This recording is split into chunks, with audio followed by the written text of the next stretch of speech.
কাকা গুরু মহাশয় এবং সকল গুণী ব্যক্তিবৃন্দের শ্রীচরণে প্রণাম। নিতাই চাঁদ সম্পর্কে দু চারটি কথা বলার চেষ্টা করব মাত্র। এই যে 545তম আবির্ভাব তিথি উপলক্ষে আয়োজিত সারস্বত সম্মেলন, এর উদ্দেশ্য হচ্ছে জনমানসে নিতাই চাঁদের ভাবাদর্শ সম্পর্কে সঠিকভাবে আলোকপাত। আমরা নিত্যানন্দ প্রভু সম্পর্কে অনেকটাই উদাসীন।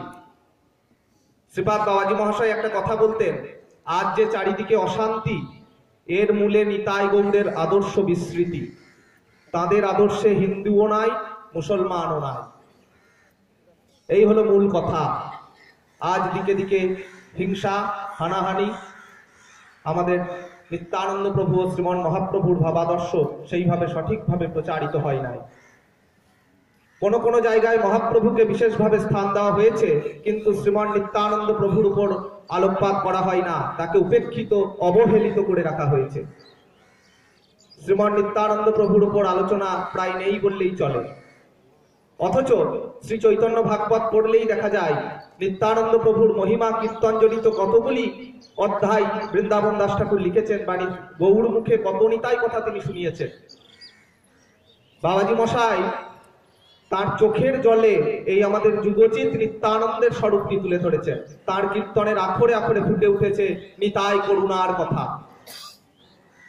তিনি যদি কীর্তনের আখরে বা সমস্ত কীর্তনাদি তার আচরণের মাধ্যমে যদি নিতাই কথা প্রচার না করতেন, আমরা হয়তো আমাদের মতো এই কয়েকজন অধম যারা, তারা হয়তো জানতে পারতাম না নিতাই কথা, বা নিতাই সম্পর্কে হয়তো কিছুই জানতাম না, যদি তার ওই আখর না পেতাম বা নিত্যানন্দের আচরণ ভাব এ সম্পর্কে তার যে সমস্ত আখর সেগুলি যদি না জানতে পারতাম। তো সেই নিত্যানন্দ সম্পর্কে শ্রী চৈতন্য ভাগবতে কত মহিমা কীর্তন করা হয়েছে।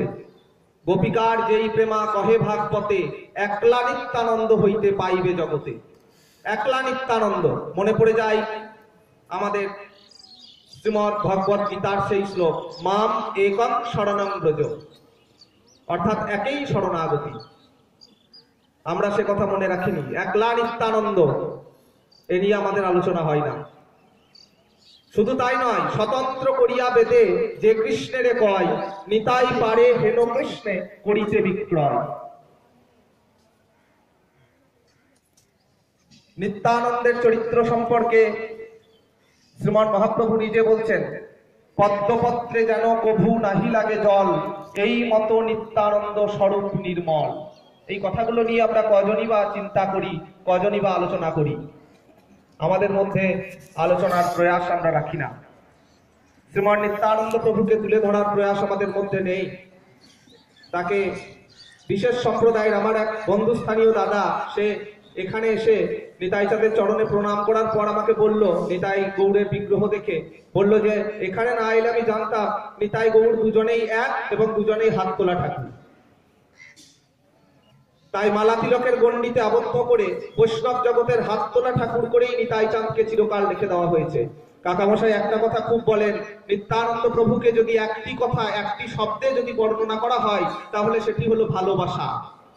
মানুষের প্রতি তার যে ভালোবাসা, মানুষের প্রতি তার যে কারুণ্য, যেটা নিয়ে আলোচনা হলো এতক্ষণ, কারুণ্যে ভক্তি রাত্রিত্বে, তার যে করুণার কথা, প্রত্যেক মানুষকে তিনি আপামর জনসাধারণকে যে কোলে টেনে নিয়ে তার যে করুণার প্রকাশ ঘটিয়েছেন, সে নিয়ে আলোচনা হয় না।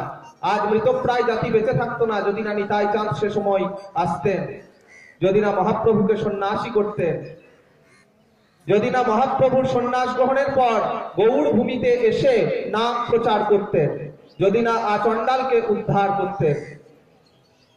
আরো কত কত কর্ম আমাদের, তার কত কত যে কর্ম, তার আদর্শ সম্পর্কিত, কত ভাবাদর্শ সম্পর্কিত কত কথা যে আমাদের অজানা। আমরা তো সে বিষয়ে কোনো প্রামাণ্য গ্রন্থাদি পাই না, বা সে বিষয়ে কোনো আলোচনার প্রয়াসও রাখি না। ফলে আমাদের মধ্যে সেগুলি সমস্তই অজানা, সেগুলি সবই অনালোচিত। তাই আমাদের আজকের এই সারস্বত সম্মেলনের উদ্দেশ্য আমরা যেন প্রভু নিতাই চাঁদকে সকলের সামনে তুলে ধরতে পারি, তার ভাবাদর্শ নিয়ে একটু মূল্যায়ন করতে পারি, তার জীবন চরিত নিয়ে একটু আমরা যেন অনুশীলন করতে পারি। এটুকুই আমাদের প্রার্থনা নিতাই চাঁদের চরণে জানাবো।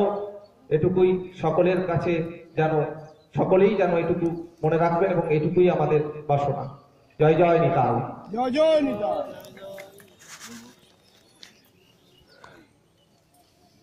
এবার নিরভিমান মানুষ